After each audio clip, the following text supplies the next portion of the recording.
Good morning and welcome to the Convocation that marks the calling together of the Franklin and Marshall community at the beginning of the 2018-2019 academic year. Please remain standing for the invocation led by Joseph Pritchett, Director of Faith and Meeting, which will be followed by the singing of our national anthem, sung by Angela Lacerna, Class of 2019, and conducted by Samuel Brumell, Class of 2020.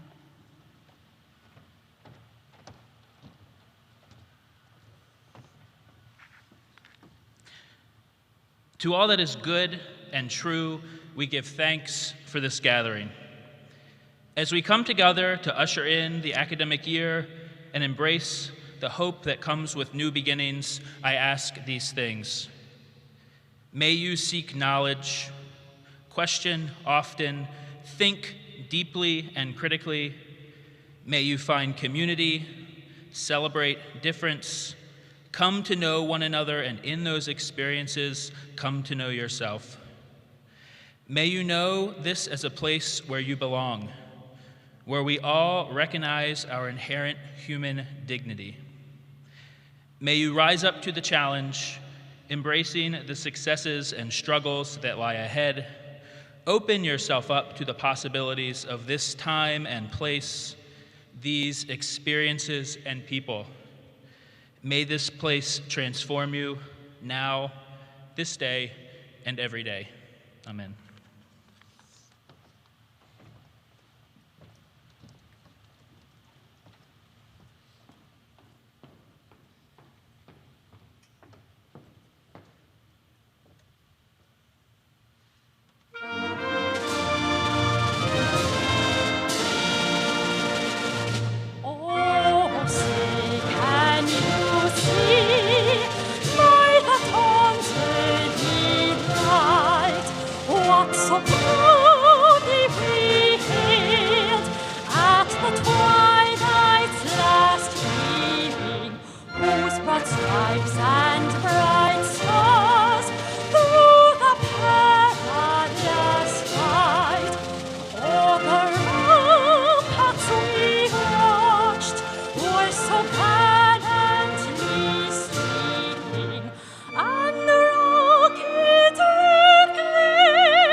Thank you. You may be seated.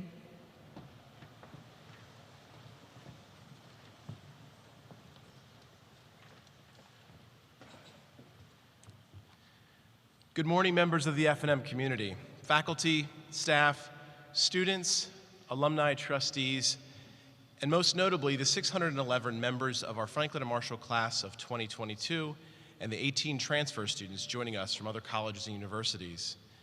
As Vice President and Dean of Admission and Financial Aid, it is my privilege to welcome everyone to this convocation ceremony, marking the opening of the 2018-2019 academic year. Here at F&M, it is our tradition to have the Dean of Admission present the entering class and to have the Provost accept the class into F&M on behalf of our faculty. As such, it is my honor to introduce the class of 2022. The 611 members of the class were selected from 6,557 applications.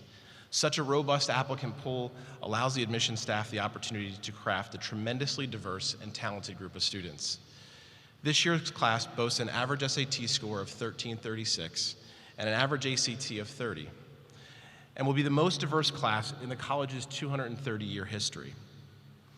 During their high school years, members of the class of 2022 were highly engaged and accomplished in a host of activities far too numerous to fully list. However, it's noteworthy that 74% held leadership roles in their high schools or communities, 24% served in student government, 30% were active in music, 26% in theater and dance, 10% conducted independent research, 54% were varsity student athletes, and 29 were team captains. This class includes students from 37 states and the District of Columbia. 13% of the incoming class will hail from states outside the Northeast and Mid-Atlantic. Even more remarkable, 22% of our first-year class arrives from 19 international countries, including China, El Salvador, India, Scotland, and Tanzania. 23% of our new incoming students are domestic students of color. 20% are the first in their families to attend a four-year college, and 17% are Pell Grant recipients. This mosaic of differing backgrounds and perspectives will undoubtedly enrich our educational community, but there is one quality that individuals of the class of 2022 share in common. When admitting the class of 2022, we asked ourselves a simple question: who is best poised for success? Who can best leverage this amazing educational opportunity to work closely with faculty, connect knowledge across disciplines, develop skill sets of creative and adaptive thinking, and explore writing in its various forms? Who has the curiosity to engage, the mindset for growth, and the drive to succeed? It is that promise that makes you the freshman class of 2022. I would like to ask the incoming class to please stand. Provost Martin, will you please join me? Provost Martin, I'm pleased to present the class of 2022 and ask that you accept them into the college on behalf of our faculty. On behalf of the college, I welcome and accept the class of 2022. You're an impressive class, and I encourage you to take advantage of this unique opportunity to work with an extraordinarily great faculty. You're now embarking on a great journey to become full-fledged citizens and champions, not just the beneficiaries of the liberal arts model of education. May you seize this opportunity fully and bring pride to yourselves, your families, and Franklin and Marshall College. Welcome.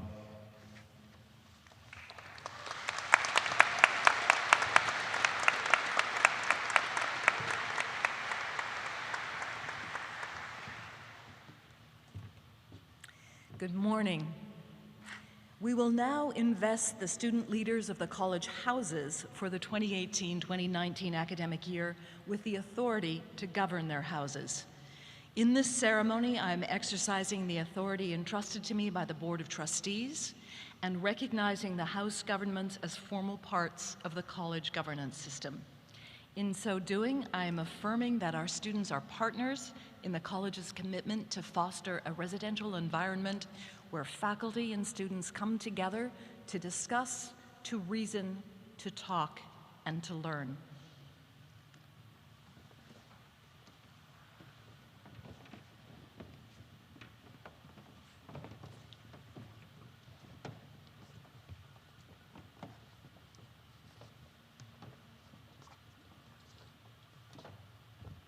Thank you very much, President Altman.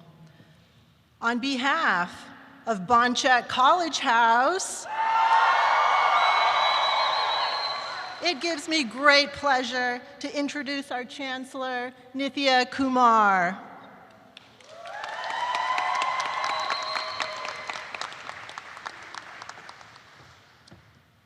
As the Don of Brooks College House, which house? Which house?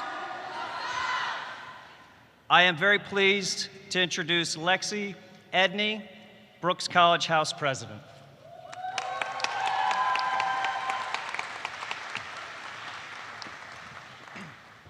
Good morning. On behalf of Ware College House, it gives me It gives me great pleasure to introduce P. Griffin Sneath, who is the Prime Minister of our Parliament.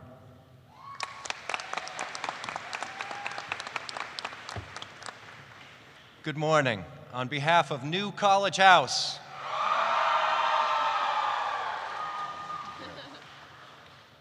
I am honored to present to you Consul of New College House, Kathleen Bogert.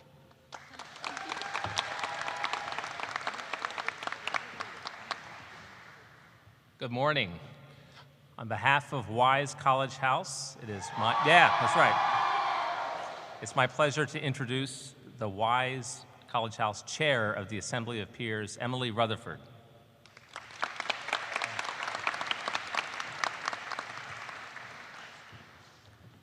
Student leaders, would you step forward, please? Can't sit down just yet. Chancellor Kumar, President Edney, Prime Minister Sneath, House Counsel Bogert, and Chair Rutherford, by the authority vested in me by the Board of Trustees, I cause you to be invested as the leaders of your college houses. I wish you well as you take up the challenge of leading your college houses. Thank you.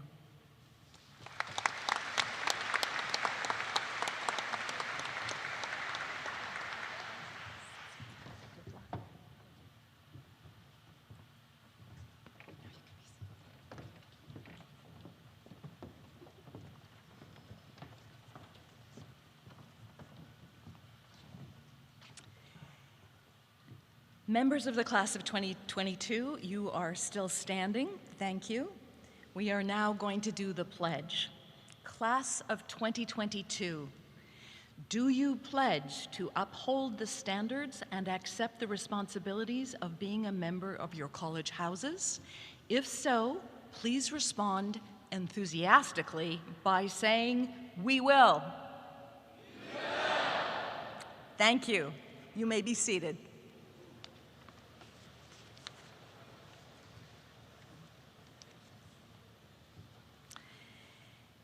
It is now my pleasure and privilege to introduce Jeffrey Nestoruk, Professor of Legal Studies at Franklin and Marshall College. A graduate of the University of Pennsylvania Law School, Professor Nestoruk has written widely on corporate law, business ethics, and liberal education. He has previously served as a chair of the Department of Business, Organizations, and Society at F&M and as director of the college's Center for the Liberal Arts and Society. In addition to his scholarly writing, Professor Nestoruk has contributed personal essays to national publications such as the New York Times, the Christian Science Monitor, the Philadelphia Inquirer, and higher education venues such as the Chronicle of Higher Education and Inside Higher Ed. Most recently, he has been part of the Social Science Research Council's Measuring College Learning project, co-authoring the project's white paper on the future of the business major. He is currently leading a Teagle Foundation study involving Franklin and Marshall College, Bucknell University, and the Wharton School of the University of Pennsylvania, examining how to bring liberal arts content, skills, and pedagogies to the study of business. Now in his 26th year of teaching at F&M, Professor Nestoruk is an extraordinary teacher, mentor, and role model.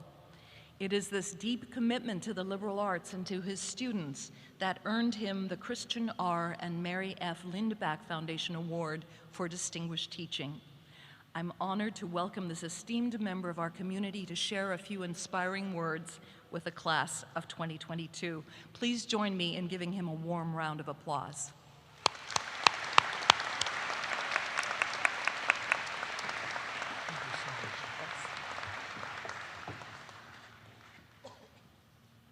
Well, thank you, President Altman, and welcome to the class of 2022. As you are experiencing a new beginning today, I wanted to share with you a beginning of my own. It was before college, before even high school. It was the 6th grade. Do you all remember the 6th grade? I'm getting a lot of nods. That's great. Well, when I was in 6th grade, my family moved to a new town. I had to leave my friends behind, and I wasn't enthusiastic about it. On that first day at my new school, I remember sitting at my desk, surrounded by kids who all seemed to know each other and who, for the most part, weren't paying attention to me. Everything seemed new and strange, and then I noticed a quickly scribbled note on my desk. To this day, I don't know how that note got there, but it read, "I like you. Don't wear white socks or button your top button." Don't wear white socks or button your top button? I glanced down nervously, grateful to see that the socks I had chosen that day were of a darker color. and as inconspicuously as my shaky hand could manage, reached up to unbutton the top button of my shirt. Later that day, I learned among 6th grade boys at that school at that time, wearing white socks and buttoning your top button was the height of uncool attire. My unknown friend had warned me and probably considerably eased my adjustment to my new environment. It's a rare grade school kid who can put himself in the shoes of another in that way, and I remember it to this day. In fact, you can't tell because of my academic robe, but I made a point of unbuttoning my top button today. You know, some of those 6th graders may have grown up and still be lurking in the room. Now, fast forward to the other end of my academic life. I was graduating from an Ivy League law school and probably thinking more of myself than I should have. It was a heady time for me. Having struggled to put myself through law school, remembering days in which I wondered if I could afford a hoagie for dinner at the local convenience store, I was now being wined and dined by the recruiters of major law firms at the finest restaurants in cities across the Northeast. I took a job at a large blue-chip law firm, and suddenly, as a new associate, clients were willing to pay me hundreds of dollars for an hour of my time. As I said, it was a heady time for me. Now, one of my first cases, I remember it well, was the sale of a major business in Connecticut. I remember working hard, really, really hard, over the weekend leading up to the sale, making sure everything I was asked to do was done just right. When the sale went through without a hitch, I was elated. I got that job well done look that the senior members of the firm, that we new associates crave. We crave getting that look from them. But the next day now, things took a different turn. Reading the news of the sale, I learned something that I hadn't known before. The new owners of that business were laying off hundreds of employees. I was taken back. In my imagination, I thought, well, hey, maybe some middle-aged guy who had worked there for 30 years was now out of a job and wondering how he'd make his next mortgage. Or, you know, maybe it was a 20-something woman fresh out of college, having moved across the country, and then now how was she going to relocate again? This was only in my imagination, of course. I didn't know the details. But the harder truth hit me. I hadn't given the potential for layoffs a thought. Focused on the technical details of that deal in my plush office on the 17th floor, I hadn't seen the human faces of all those who would be affected by something I was part of. Thus came an unwelcome thought, and it was an unwelcome thought. With my new Ivy League degree, I certainly had come far academically, but in terms of empathy, I was lagged well behind that kid in my 6th grade classroom who had left that scribbled note on my desk. Whatever else may have been on his mind that day, he was able to look beyond himself, if only momentarily, to do what he could for the plight of that new kid in school. It's a standard I'm not sure I lived up to my first year of practicing law. It's a standard I've been trying to live up to ever since. Now, this is on my mind today. Maybe you've noticed empathy is very much in the news. Leading scholars, such as one of my favorites, Martha Nussbaum, Martha Nussbaum, urge us to recognize the power of the liberal arts to develop empathy. Startups in Silicon Valley put empathy at the center of today's high-tech places of creativity and design. And amid the cacophony of our electronic public square, we hear our best commentators speak of the need to more deeply understand the stories and struggles of those who espouse positions we find difficult to fathom. What I find fascinating about all this high-profile attention to empathy is how readily this capacity is available to all of us. Just think of it. Leading scholars are calling for it, cutting-edge businesses are demanding it, thoughtful commentators are proclaiming it, and empathizing, is something that you and I, as we stumble through our own little routines every day, we can do. In its own way, developing empathy is an empowerment of a special kind. And it's an empowerment we all can claim, simply by making a conscious effort to practice it. Now, past F&M students who have gone through this orientation process you've just gone through have reported to me just how overwhelming it can be. Getting used to that new roommate who stays up too late or whose friends are too loud. Finding an unknown campus office for a meeting you're already late for. And dealing with your own uncertainties amid the pressures and expectations of others. And being that new kid at school, just as I was back in the 6th grade many years ago. But you do have an advantage over me. You are all new kids together. And you can tap into that advantage by being more like my unknown friend in the 6th grade and less like myself when I first graduated from law school. Take a moment to reflect upon or simply recognize whatever those among you are struggling with. That classmate who's unusually quiet at dinner, have you asked him how it's going? Or that woman across the hall who can't find the financial aid office. Have you pointed her in the right direction or even walked her over? And what about your friend who's worried about that killer class? Have you offered your time and a safe space in which he can talk through his anxieties? And along with this, I think there's something important to remember. It's an idea I've been working with.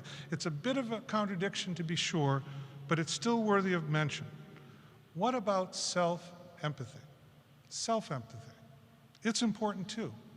I may have long ago gotten over the color of my socks and the buttons I fasten, but there are to this day frustrating parts of myself with which I could exercise a bit more understanding, a bit more acceptance, perhaps even forgiveness. Perhaps the same is true of you. But the most amazing thing you have going for you, and I genuinely believe this, the most amazing thing you have going for you is what comes now. You are about to encounter the magic of a liberal arts education. More than professional training, a liberal arts education is an invitation to empathy. It goes beyond what Martha Nussbaum has taught us about literature. Learn a second language and you'll see the world through another's eyes. Take an ecology class and discover intricate webs of relationships you can't yet imagine. Take an anthropology course and dip into another culture. Travel, Mark Twain famously said, is fatal to prejudice. It's one of my favorite quotes. Travel is fatal to prejudice. At a liberal arts college, you can travel every day, even before that semester abroad that I hope you all take. And that's because travel can take many forms. You travel intellectually when your view is challenged in class. You travel emotionally when a friend confides of you of a struggle with depression. You travel physically when you successfully complete that soccer maneuver you've missed all semester long. And each time you travel and see something you didn't see before, your potential for empathy increases. You have another perspective to draw upon, another angle from which to make judgments, another sensibility to enrich your understanding. In the end, a liberal arts education, like empathy, isn't something you can force upon someone. It's rather involves a commitment you make. It's less a form of training and more a way of life that you can choose. Now, as you've been admitted to a college of F&M's quality, I suspect your lives will take you, as mine occasionally has, into circles of wealth and power and prominence. I hope you will take the way of life that you develop here to those wider circles. I hope it includes empathy. And do know that this way of life, this new way of seeing the world, begins now. Thank you, class of 2022, and welcome to the adventure.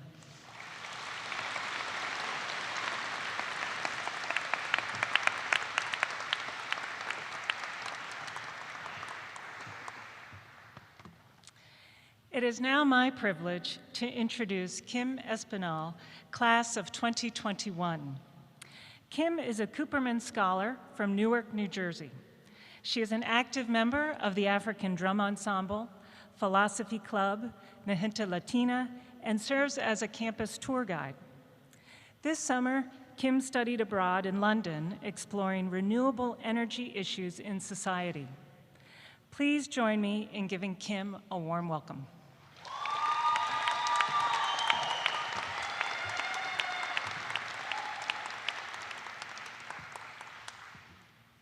Hi everyone, my name is Kim and I'm a sophomore. I was surprised when I was asked to speak for this event because I was in your position literally a year ago. Believe it or not, I've grown so much within a year. Not physically, of course, I've been the same height for maybe 4 years now, but I've grown mentally and intellectually. You will too.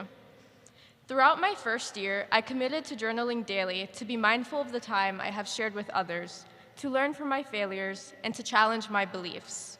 What better way to get a glance through the lens of a first-year student than through authentic journal excerpts?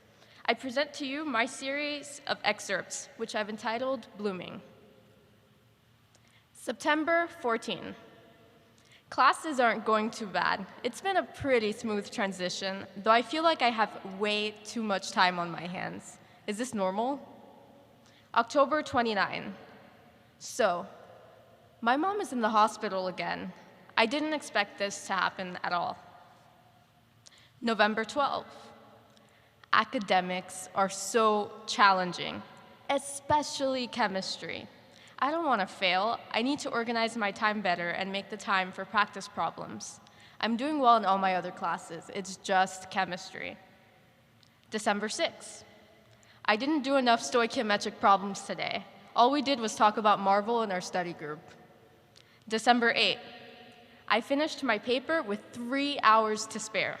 We're at Mean Cup to celebrate Diana's birthday, and April accidentally ordered an espresso not knowing how small it is. LOL, my April. January 24. I ended up in the African drum ensemble today. I've never even drummed before, but I love it. It sounds amazing, beating to the rhythm of my heart. It's like my body becomes this fluid energy, racing, letting go with each vibration, when my fingertips press against the head of the djembe. January 31st. On Monday, I got accurate and precise results in lab. I also got the job as a tour guide. Oh, no, I forgot about my laundry downstairs. February 17.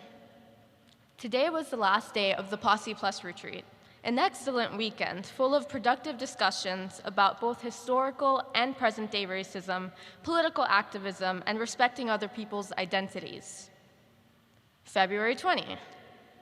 I went to the art store today and ended up talking to this local. He had the most beautiful eyes with speckles of gold. Anyway, I got cool stationery and I did no homework all afternoon. February 21st. I should have done homework yesterday. March 10. I had a beautiful lunch with Josh and Jawad at Oka, the Asian restaurant across the street from campus. So, I left Oka a little early to go catch my train. Little did I realize I had booked a train from Newark to Lancaster instead of the other way around. I wanted to cry, but I stopped myself because my makeup looked too good that day. April 13. Today, Ariana Brown, my favorite poet, had a workshop on campus. What is life? April 28. It's currently 6 a.m. and I think the sun is rising soon. Tonight, I've rediscovered college years are your best years. A group of us played a game, and then a lot of bags were unleashed. Bags of emotions, that is. One of my friends vented about the conflict in Syria, and another talked about how important it is to finish studying, especially as first-generation students. It's a speech I needed to hear. Forever grateful. May 17. I'm studying abroad in London in a few months? Who would have ever thought? August 17. I was asked to perform a piece at Convocation. What the heck should I even write about? As you'll soon realize, your first year encompasses new beginnings. You cultivate relationships with peers and professors, endure challenges, celebrate achievements, and also engage in different discussions. By reminiscing on the decisions you've made, you can learn more about yourself and how to better navigate your surroundings. The way I've been able to reflect about myself and my surroundings is through spoken word poetry. Today, I'd like to share with you a poem I crafted titled Extraordinary in the Ordinary. And before I begin, just a quick side note for those who are unfamiliar with the world of spoken word poetry. It's more like a conversation between the speaker and the audience. So just to practice, can everyone clap for me?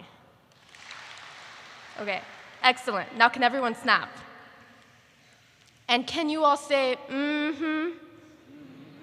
Okay, so throughout my poem, you can do these different things if you find a part of the poem relatable or just beautifully written. And so without further ado, I will begin. College, the place where people either lose themselves or find themselves.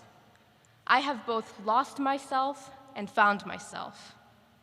Oh, Franklin and Marshall College, how I have lost myself in the pages of the patient books that wait to be read, that wait to be pondered over in the Shattuck Fackenthal Library. And the dog park, how I have lost myself in the dog park, lost myself in the joyous eyes of every furry friend I've found.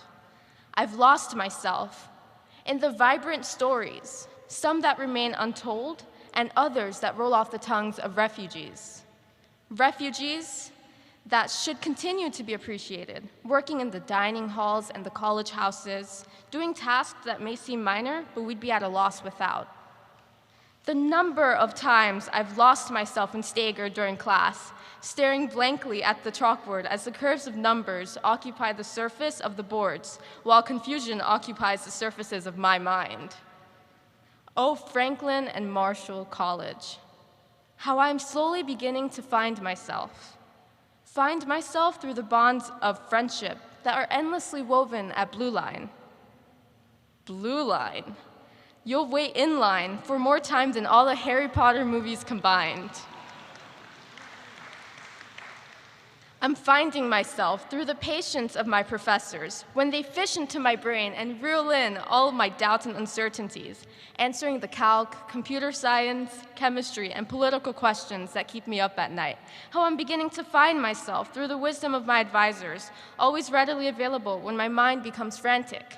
Frantic, like Hartman Green, on a day where the sun radiates and their frisbees flying left and right. Watch out! How my friends watch out for me. How they continue to watch out for me, ready to pick up the broken pieces of my heart every time it shatters because of unprecedented difficulties. How I am finding myself in the lives of my friends, professors, peers, this community all around me. How I am finally finding myself. This is my tribute to the F&M community. Thank you.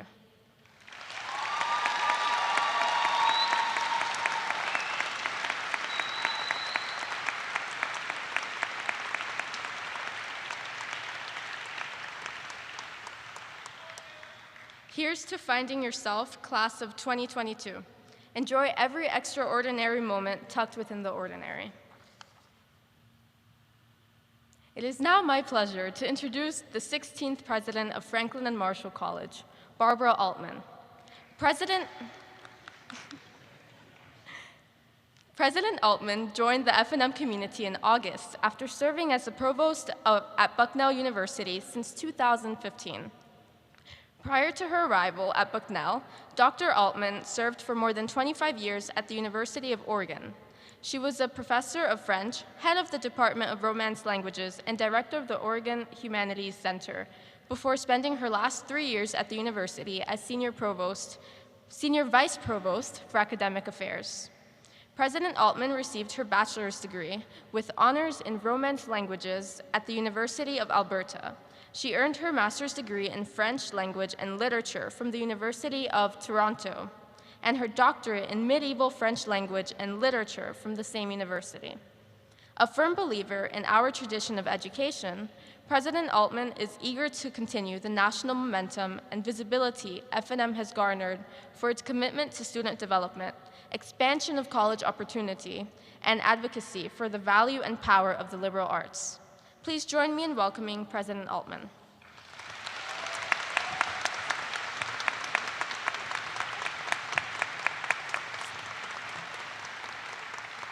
Oh, good morning again. Kim is a very hard act to follow. Should you be moved, please feel free to snap or clap, or a good uh-huh. All right, I think it's my role to bring this home with the third and last of our speeches. Dear students, both first years and transfer students, like our other speakers, I welcome you. And I consider myself one of you. We are bound by the irrevocable coincidence of having arrived, all of us together, at Franklin and Marshall College in Lancaster, Pennsylvania in August of 2018. Like you, I am new to my role. I'm learning about my environment as quickly as I can, and I'm feeling some trepidation. I've gotten lost several times and relied on strangers for help. I'm hoping to thrive here, to make new friends, to work well with people I admire, and continue to grow in my profession. Like your arrival, my arrival means a change at the college, a new president at the same time as a new cohort of students. Ritual is important. At your convening dinner 2 nights ago, I had the chance to address you on your first occasion to come together as a class. One of the things I talked about is that you are now beginning to forge your collective identity. A distinctive marker of your class is that you are the first class in which the majority were born in the 2000s. This morning's ceremony is another step in the process of your collective identity formation. The noun convocation comes from the Latin verb convocare, which means to call together. You've been called together here this morning before the faculty and professional staff of the college to mark the official beginning of your studies as the class of 2022. Convocation is a bookend of sorts, a defining event in regalia and with a ceremony that both have their roots in the oldest universities of medieval Western Europe. We are receiving you into the academic community at the beginning of your first year, and we will send you out again at your graduation with the same pomp and circumstance. We're delighted to greet you, eager to get to know you, and full of admiration for everything that you have accomplished to date. The brain power, the talents, the ambition of this class are formidable. That said, we also know that you came to learn. Creating an environment in which you can learn to maximum advantage is, after all, the primary mission of an institution like this one. Luckily, you picked a great school for that purpose. Franklin and Marshall has been educating young people since 1787 to prepare them to succeed in the world, to lead engaged and productive lives. At the convening dinner, I invited you, in fact, I challenged you to stretch in every possible way right now in your first days and weeks here and then throughout your career at F&M. I see some stretching happening at the back of the room. Good job. The purpose of encouraging you to stretch in new and sometimes uncomfortable ways is to optimize what you take away from this wonderful place, to make sure that you take advantage in every possible way of what is open to you here. I encourage you to stretch intellectually, socially, physically, spiritually, and to reach far beyond what you already know, and what you already know you are good at. You have every chance to do so at this venerable school. Our faculty are sterling. The student-faculty ratio is small and favors close mentorship, providing many ways for you to throw yourselves into independent and closely guided learning. Stretching and learning will happen in expected and unexpected places, in predictable and in unpredictable ways. You have the good fortune to be a highly diverse class by any measure, which gives you a great advantage over those learning in more homogeneous circles. Diversity is a precondition for excellence. That includes diversity as measured by all kinds of identity markers, but also in terms of diversity of thought. Diversity is a necessary, if not sufficient, factor in developing analytical thinking and argument, problem-solving tools, teamwork, and creativity. If you stick only with people who grew up the way you did, who think the way you do, you will be missing out on one of the greatest opportunities that higher education at any great school can offer. Knowing how to work in collaboration with people who think differently than you do is one of the most important lessons you can take with you when you leave. Other forms of stretching include empathy, as Professor Nesteruk just suggested. It also includes introspection, reflecting on your experiences and learning from them, as Kim just shared. It also includes humility, a trait not always easy for accomplished people to embrace. Stretching also includes the quality of open-mindedness. There's a good deal of social science research right now devoted to finding predictors of success. One of the most reliable, it seems, is that quality called grit, a quality getting considerable press through the work of Dr. Angela Duckworth from the University of Pennsylvania. Duckworth's book, Grit, The Power of Passion and Perseverance, from just a couple of years ago, makes the case that passion and perseverance are the keys to achievement in every field of endeavor and at any stage of life. Another quality under discussion right now is what Dr. Carol Dweck of Stanford calls a growth mindset. In Dweck's books on mindset, first from 2006 and more recently from 2017, Dweck uses the same metaphor of stretching that I suggested. Here's a passage in which she explains why and how a growth mindset works. I quote, "Why waste time proving over and over how great you are when you could be getting better? Why hide deficiencies instead of overcoming them? Why look for friends or partners who will just shore up your self-esteem instead of ones who also challenge you as you grow? And why seek out the tried and true instead of experiences that will stretch you? The passion for stretching yourself and sticking to it, even or especially when it's not going well, is the hallmark of the growth mindset. This is the mindset that allows people to thrive during some of the most challenging times of their lives." End of quotation. All of this advice about how you can get the most from your years at F&M applies to your friendships, your house affiliations, your time on the sports field or at the rec center or in the dance studio, your time with a musical instrument or in a lab, in the diplomatic congress or in your part-time job. It also applies to your choice of courses and, as of your second year, your choice of major. It turns out, in this rapidly changing world, it's hard to predict what the job market will be like when you take your first job, or your third, or your fifth, or your 10th. In an article from just a few days ago in The Atlantic, writer Benjamin Schmidt offered at one of the latest analyses of falling enrollments in the humanities. The big headline on his article is a familiar line: "The humanities are in crisis."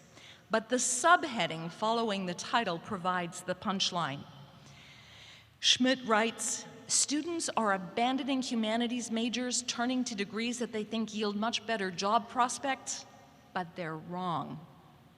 According to Schmidt, the significant drop across all humanities majors in recent years does not, in his words, reflect a sudden decline of interest in the humanities or any sharp drop in the actual career prospects of humanities majors, close quotes.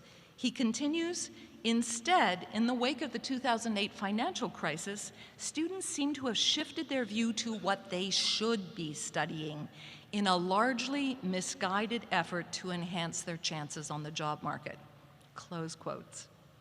After the financial crisis, Schmidt argues, students became fearful regarding their chances of landing good employment.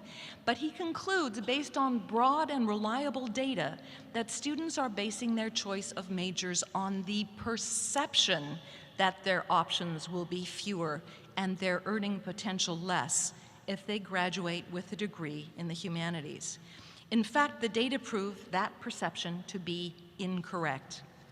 Most of the differences in yearly income and employability as tied to a student's undergraduate major are actually small, and factors other than major are more important. One of Schmidt's conclusions is that, I quote, "Being the type of person inclined to view a college major in terms of return on investment will probably make a much bigger difference in your earnings than the actual major does," unquote. He adds that we simply can't know what the job market will reward by the time graduates start looking for employment. This morning, before walking over here, I read an article in today's Chronicle of Higher Education, which quotes our very own head of the Office of Student and Postgraduate Development, Beth Throne. Beth talks about the difference in how we now understand career. It's not a linear trajectory. You're not committing for life. Instead, she talks about career as a buffet. You will be trying all through your 20s and probably well into your 30s and possibly into your 40s what part of that buffet you are going to take on next. The current metrics and assessments of outcome by major is one factor in a long debate about return on investment and the instrumental value of particular kinds of study and research. Princeton University Press recently published a slim volume titled "The Usefulness of Useless Knowledge" from 2017. It reprints a highly respected article of the same name published in 1939 by Harper's Magazine, a piece written by Abraham Flexner, who was the founding director of the prestigious Institute for Advanced Study, which was created to support basic research in the sciences and humanities. To Flexner's almost 80-year-old essay, Robert Dickgraf, currently at the Institute, adds his own essay called The World of Tomorrow. These two distinguished researchers come to the same conclusion 80 years apart. That conclusion, put simply, is that there is no such thing as useless knowledge. Some knowledge is simply not yet applied, a term that Dickgraf quotes from Nobel laureate in chemistry George Porter. What counts is the critically important power of human curiosity. All knowledge, as it turns out, is useful, even when we don't see the immediate application. The lessons to extract from all of these different approaches to measuring the value of your degree is that choice of a particular subject or direction matters far less than learning for the sake of learning, far less than learning to think from multiple perspectives, far less than pooling different forms of expertise to engage in creative problem solving. In this fine liberal arts college that is Franklin and Marshall, we will help you acquire and hone those skills. We will help prepare you to partake fully of the buffet. When you graduate, you will be part of a class that includes humanists conversant in the biggest scientific challenges of the day, artists and performers who are numerate and handy with a spreadsheet, scientists with a skill to solve problems in a human and social contexts, social scientists who can frame their work in ethical and cultural matrices. You will be diplomats who can take on the world. And all of us with you here today, including your new president, will be cheering you on at every stage. Thank you and welcome.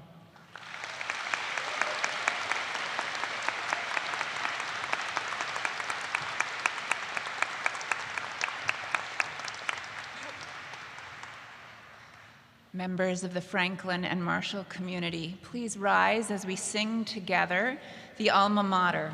The words appear in your program, and the singing will be led by Brian Grimaldi, class of 2020, and conducted by Jake Lippy, class of 2019.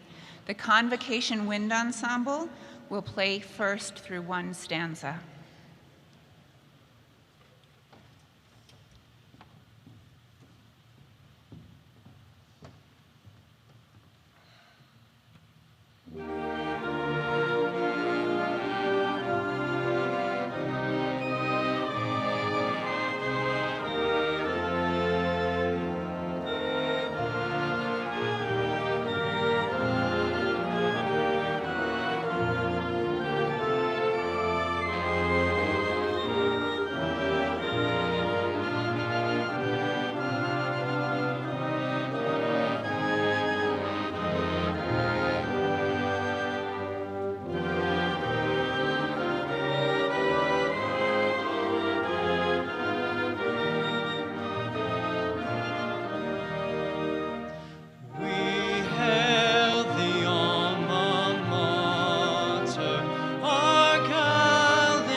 This brings us to the conclusion of the convocation ceremony for the class of 2022.